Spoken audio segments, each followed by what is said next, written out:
So this little girl was originally trapped February 27th, and she got out of the trap in Dr. Z's parking lot, and she has been on the run ever since.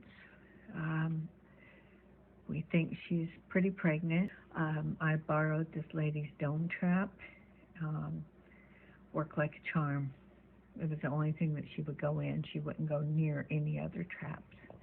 Hi, sweetheart. Originally, her name was Katsu, but we decided tonight she deserves a fresh start. So we're going to name her Brindle. So, anyway, we got her. We got her. Yay.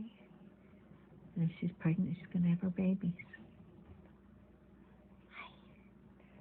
Lots of sleepless nights, 2 hours a night.